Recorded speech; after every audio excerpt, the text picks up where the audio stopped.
Come with soft focus as we burrow into the subtext of language. Deep below the supposed subject matter of a conversation is an ulterior narrative consisting often of the ribald, the erotic, the unseemly, and the otherwise unspeakable. Soft focus will dive into this alternate dimension, wrestle this omnipresent subtext into submission, and thrust it into the light. Tonight, we speak with Steve Malkmus, legendary singer, composer, guitar player with Steve Malkmus and the Jicks, Pavement, Silver Jews, and Steve Malkmus. I can't wait to speak with him.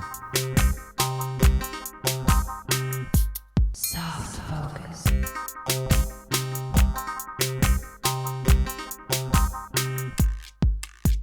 Soft focus. There's a bathroom block. There's only 2 bathrooms back there and a couple chicks. Yeah, and they're private stalls. Rock and roll originated on the Mississippi Delta, apparently, according to legend.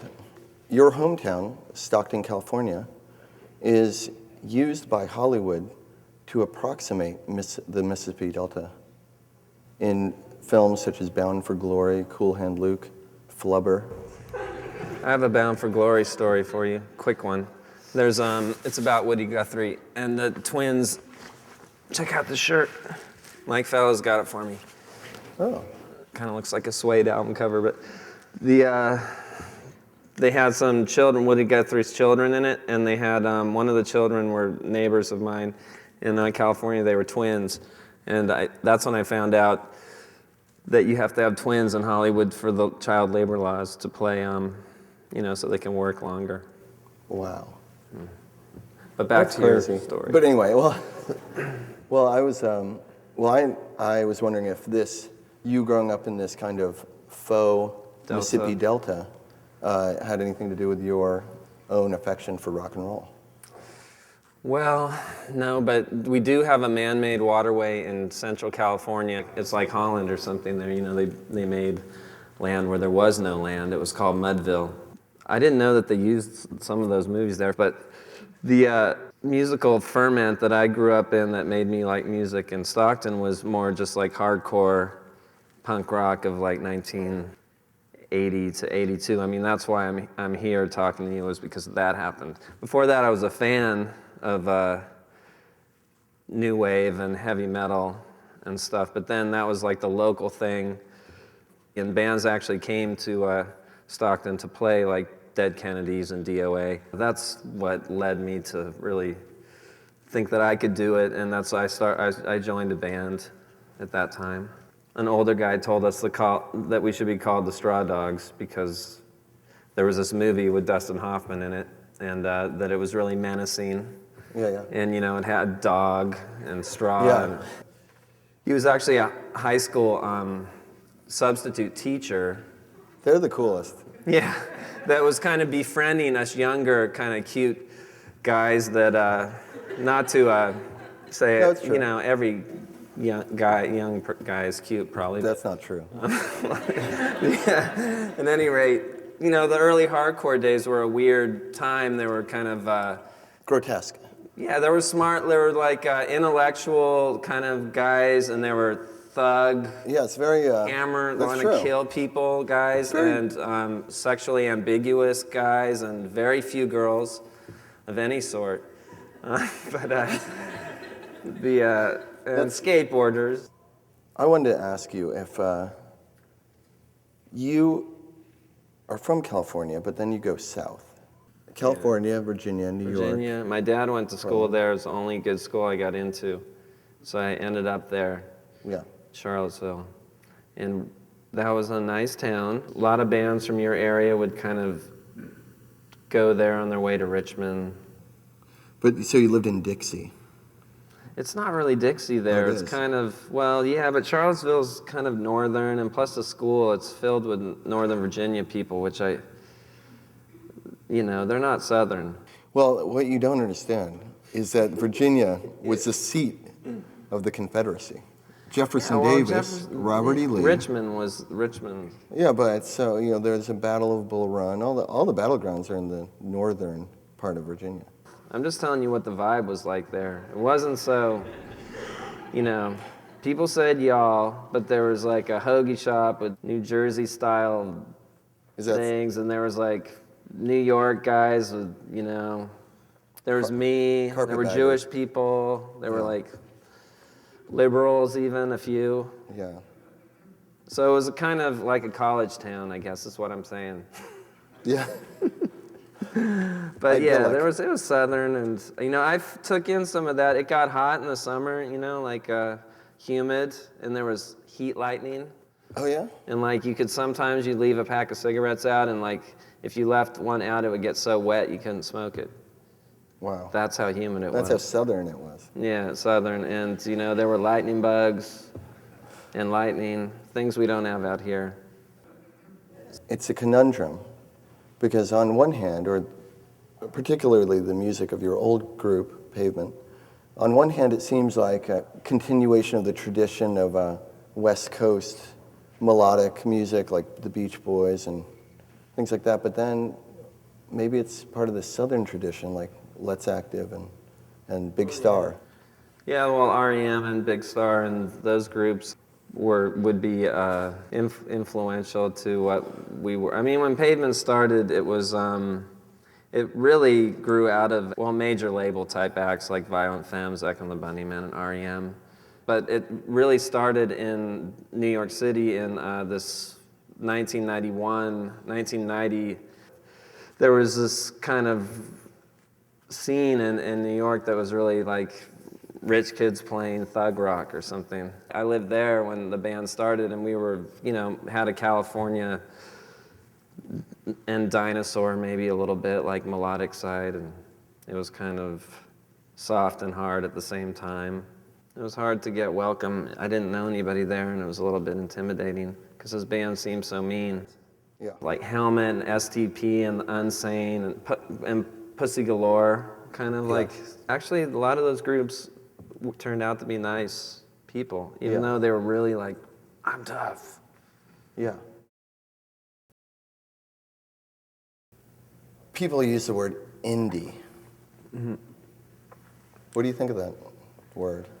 It's sort of, to me, it started with like Pavement and kind of Sonic Youth, maybe not really Sonic Youth, but Superchunk and I don't know what else, you know what I mean? So your group represented this kind of shift, consciousness shift, kind of the way that people were looking at music. Things changed. Well, it was a new thing because of the major label. Back then it was sort of like, you watched MTV and there was all that music, hair metal and big metal, and and pop.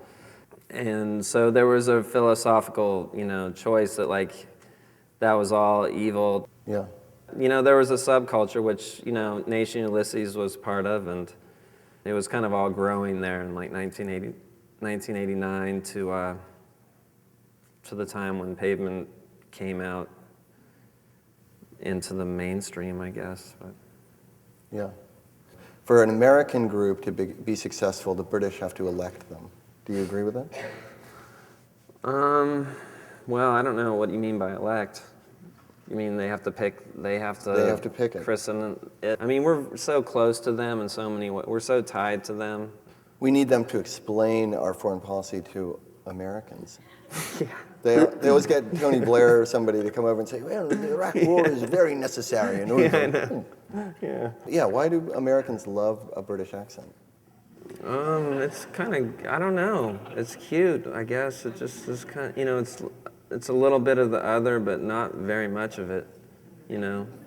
So it's a safe other. Yeah, it's I don't know, it's just they're always going to be with us. And better than us. They'll always be better. I don't know if they're going to be better. I'll always be like making fun of them. But secretly loving them. Yeah, there's really some great people from there, David Bowie. Not him. He's an enemy of mine, but you know, like Gary from the Cribs who lives here, and you know, the innkeeper at the quaint pub that's always got a kind word. He's really... He's nice. Well, speaking of music, you talk about the Velvet Underground. I've heard you mention the Velvet Underground. Yeah, I like them. The idea of the Velvet Underground is that they were underestimated at the time. And there's a kind of self-satisfaction of modern Velvet Underground fans because they all cite this legend of the Velvet Underground not being, you know, estimated correctly. And then, you know, the modern fan, you know, is proud of estimating them correctly. What do you think of that? Well, you know, I think usually they misunderstand the band. If you like a band, you're understanding something. I mean, I'm not going to say you don't get to like a band if you like them, but you know, it's like their first album, you know, people are like Andy Warhol and John Cale's viola and the avant-garde of New York and Lamont Young. This is the key, you know, that like made the Velvet Underground good. But actually, that was the crap they had to get out of the band. Yeah. Once those guys left, Warhol and John Cale, was actually when they were good. If you listen to any of their bootlegs, and when they were just a rock and roll band. And these versions of Sister Ray without him in it, much better band, you know, much purer. And that's when they were great, and in my estimation. So you're attracted to a classic formalism in songwriting? Well, I just think the rock and roll that is the good part about Velvet Underground. Sterling Morrison's ham-fisted rock, and Mo Tucker's just like an ironic feel, and not like John Cale, you know, like, you know, I don't need him. Well, let's talk He can about... produce the Stooges. I mean, he did a good job. Maybe he belongs behind a desk, obviously, and not out in the room. Well, now you're talking about art and a distaste for art. And I know that you worked in an art gallery, and what did that have a profound effect? I think there's, you know, it's always with music fans and art fans, there's a double, you know, like maybe you want to like outsider art, you know, it's pure and it just comes from unfiltered mind that's just, and we like that in rock and roll where it's kind of primal or something. On the other side, you know, there's a complete respect for really refined things, or just like the genius of the time it takes to make something like a 10cc pop song or something, and you can, or the Beach Boys and everything that shows man's ability to conquer nature or something, you know, and like to make the perfect French garden or something, like in a song. There's something like really repulsive about like Jackson Pollock with a cigarette and alcohol, and I'm primal, you know, like I'm free. I would prefer someone like Jeff Koons or something that just, you know, he made this really... He thought about it. Yeah, he thought about it. He made these objects that are like multi-dimensional layers of meaning, and it's very intellectual, but it's good, you know. Yeah. I know that you were a guard. Yeah.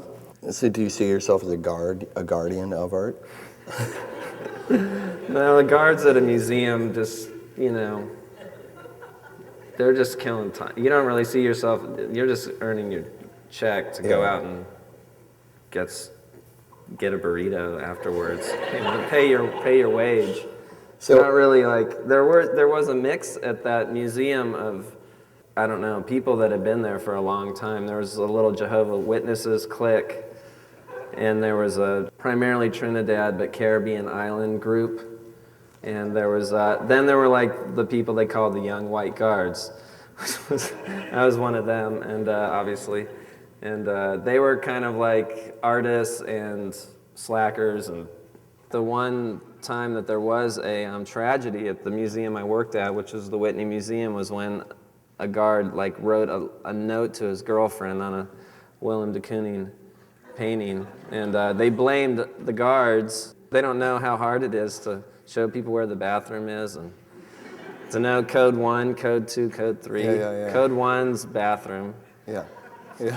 Standing 7 hours for 7 hours, and not doing much, it's quite a challenge. I think it's good to be a Jehovah's Witness or think about God, because otherwise you're just, I wanted to ask you, an art gallery is based on the idea of pure presentation of art. Like you put up art in a pure setting. Is there a pure setting for music?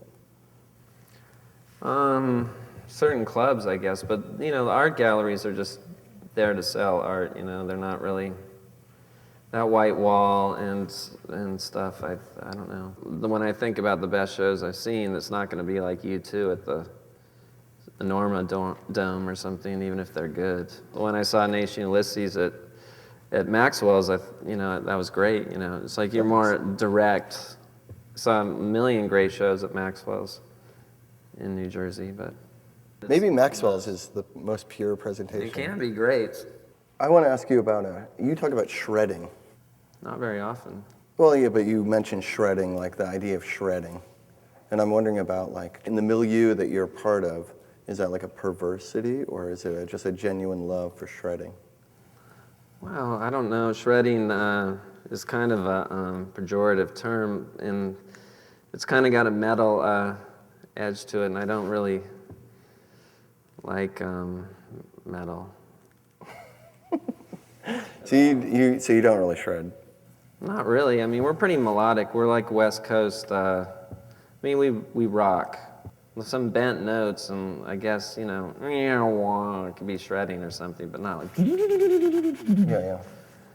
That's not I don't really like that kind of stuff. The paradigm of the Velvet Underground, as we discussed before, was that they were underappreciated. What do you think? I don't know. What do you think is underappreciated now?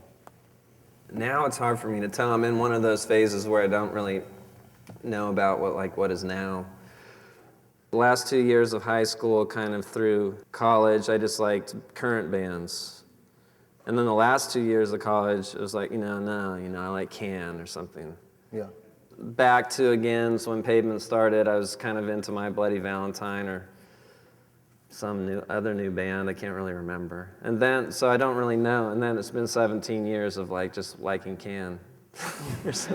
Old bands. Well, that's, but I do appreciate other things, but I feel like I'm a little out of touch about what's currently being underappreciated besides like the Jicks or something, Yeah.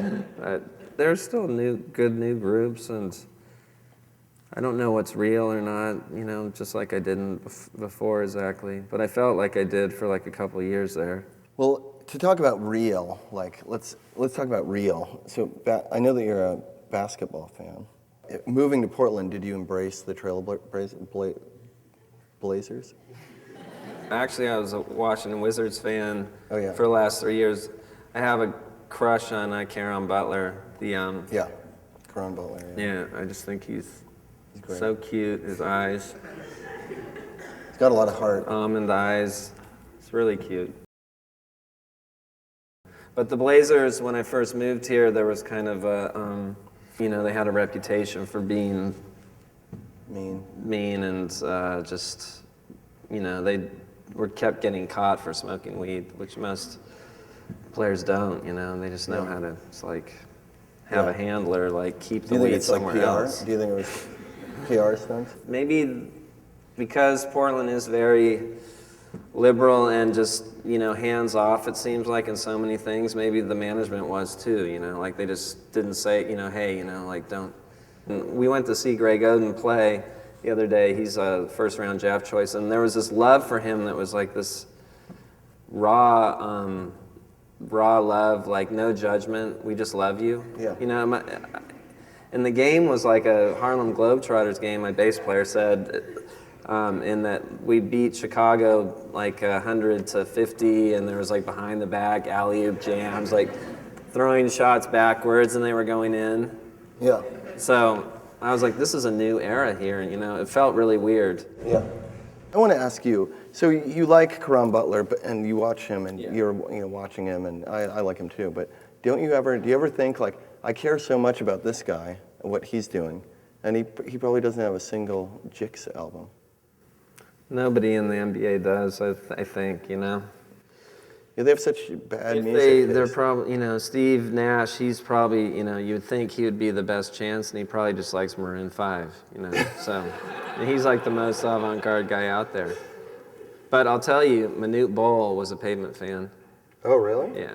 He called me on the phone. It was really him. No way. Because this friend of ours who interviewed us, his dad coached in like Connecticut, and he's like, I'll get Manute to call you. He likes Pavement. He's like, this is Manute Bol. I'm in Kansas City. And, you know, I didn't know what to say, really. I was like, that's awesome, you know, like, I got your number on here. I'll call you back, but I didn't know what to say, you know. Yeah. You know. That's amazing. So there's him. He's probably the coolest guy. I mean, he's really cool. He does work for the Sudan, social work, and he's, you know, almost died in a car accident, and that's cool too. He's really tall. He's extraordinarily tall. Well, that's about it, though, I think. Okay, when Pavement started, there was this enigma, and part of it was that your name was S&M. It was just SM, Stephen Malkmus. But it was just it was like a swell map style pseudonym. But we were into that mystery stuff. There's like two sides of that. Like REM is like, you know, mainstream mystery, which I liked. And then there's like Royal Trucks, which is like mystery confusion on the other level, you know, especially at that age. You know, you want mysteries in the music, and you don't want it all spelled out for you. So, you know, we were doing that kind of tongue-in-cheek, though, because we weren't truly that weird, but or mysterious, but neither was REM, it turns out. Well, that's my question. In the 21st century, in a scorched earth campaign, you destroy that idea, announce yourself as Stephen Malkmus. Are you the mystery now? No, that's just a move people do. Even, you know, Smog did it. Yeah. He's called Bill Callahan now, so it's not it's a kind of a new traditionalism in the Drag City, post-Drag City era, I guess. I wanted to ask you about... You're not going to ask me why these socks are tied around my legs? I thought that's what you were going to say. Yeah, I would like to know why those socks... My daughter, we were playing this morning, and we just decided to put these on. So you're teaching her like sailor She knots. wears leg warmers, like, and like unicorn. She's really into unicorns. I don't know. Well, who isn't? So, I know that you are the world champion arm wrestling guy. No, I'm not. That's what I heard. No, who told In you fact, that? I studied you. Are you setting that up to arm wrestle me right now? Yeah, I was wondering. I have to pee way too bad to arm wrestle. Well, thanks for coming to talk to us. Yeah. I don't know I beat someone bigger than me once by completely cheating, you know, like pulling him back in this way, like, so I'm not actually good at arm wrestling. Really? And I'm so weak now, all I do is pick up children and play guitar. But. Well, I'm left-handed, so you'd actually win. Oh, yeah. Thanks for talking to us. Hey! That's pretty strong. You're pretty strong there. Your wrists are strong. Yeah, thanks.